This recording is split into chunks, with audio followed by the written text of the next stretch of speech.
Good afternoon, ladies and gentlemen. Welcome back to the cabin. It's been a while. I've not been in here for quite a long time. I've just spent the last 20 minutes with the vacuum cleaner reclaiming the room from the spiders.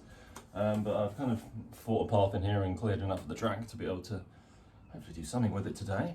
But the reason I have done this and I've come in here today is because I want to talk to you about this. This is my latest acquisition.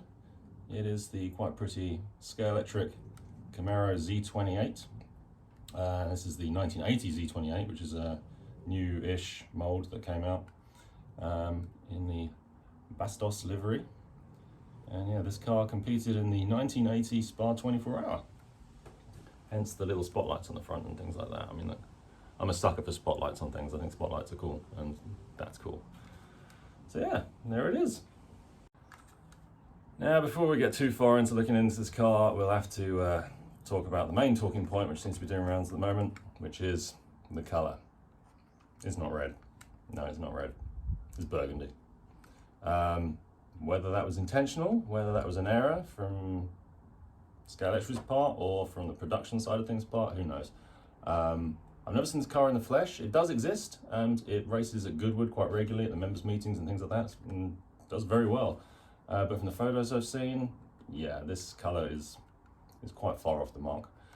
But it's not the end of the world for me. It's still quite a pretty livery. As a whole, it looks nice. If there's people that like these liveried cars and have collections of them, it may stick out like a sore thumb, and that may be an issue. But for me, it's not the end of the world. I quite like the look of it anyway. But yeah, clearly something wrong there. But initial looks at this, it seems to follow the same pattern for most Scalextric muscle cars, in which, I mean, it's got a sidewinder motor at the back. The only thing that does concern me about this car is these wheels. Now, I've spoken before about these wheels because I do quite like them detail-wise. I think the same ones that are on the Scalextric Jaguar XJS. I believe they might be on Ford Sierras as well, things like that, maybe on an E30. But they're very tall and they're quite skinny. In fact, first thing I noticed about this car is how high it sits off the ground.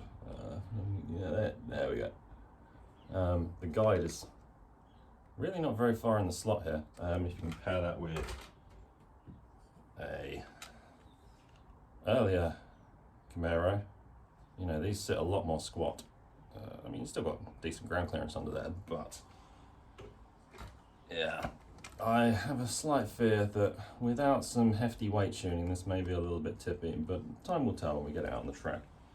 But yeah, it just seemed like an odd wheel choice for me. I know this car is meant to have these kind of gold BBS style wheels, and it makes sense from a production point of view if they already have a gold BBS wheel like this one, that they use it. But I'd just like to draw your attention to this car. This is a Ford Falcon. This is an XC. And look at those wheels. Gold, BBS style, a little more deep dish, same size, take the same size tyres as all the other Trans Am cars that Scalextric make. And I'd actually like to point out that these wheels would probably be closer to the original than these would.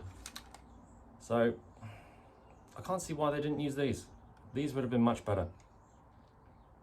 But who am I to judge?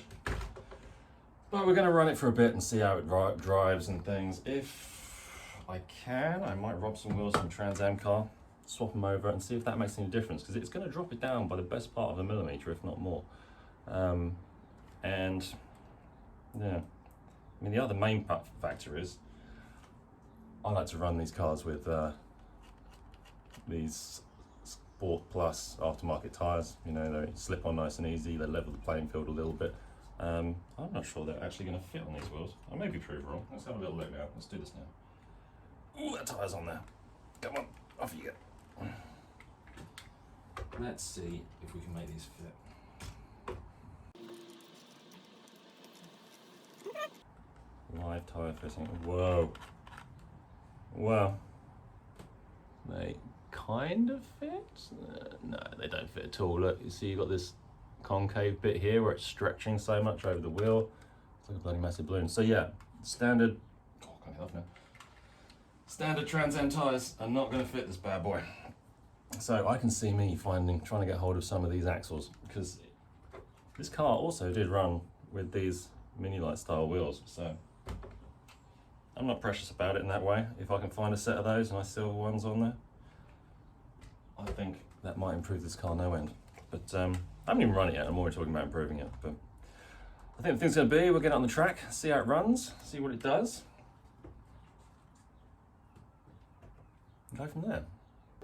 Right, time to give the car a run. Already taken the magnet out. It's just, I can't bring myself to drive cars with magnets in them.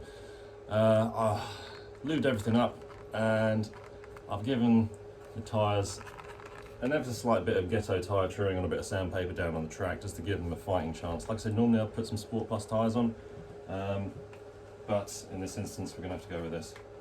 So, let's see how she goes. I'm going to have to excuse the track, there's connectivity issues all over the place. It's not been used for quite some time, and it needs a lot of TLC.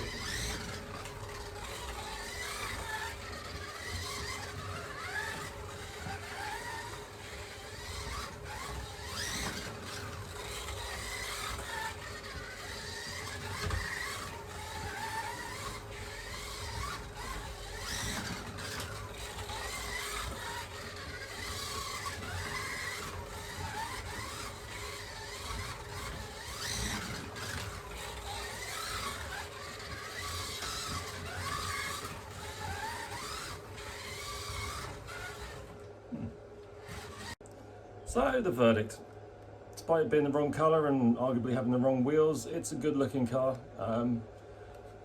It goes alright around here at the moment, although my track isn't exactly working at full capacity at the moment, so I can't really drive it in anger. But yeah, no, it looks good pootling around.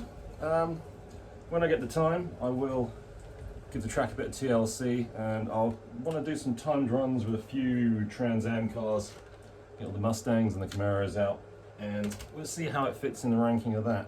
But what I'll also do is run the likes of the XJ220 and the Capri, as arguably this is more the era that this car is going to be up against. It is a muscle car, yes, but it's a 1980s muscle car that competed in events with the likes of these. So maybe this is the field this should be running in, not so much against its older siblings.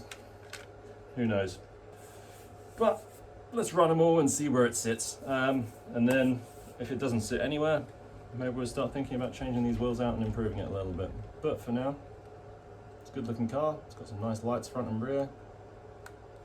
No complaints.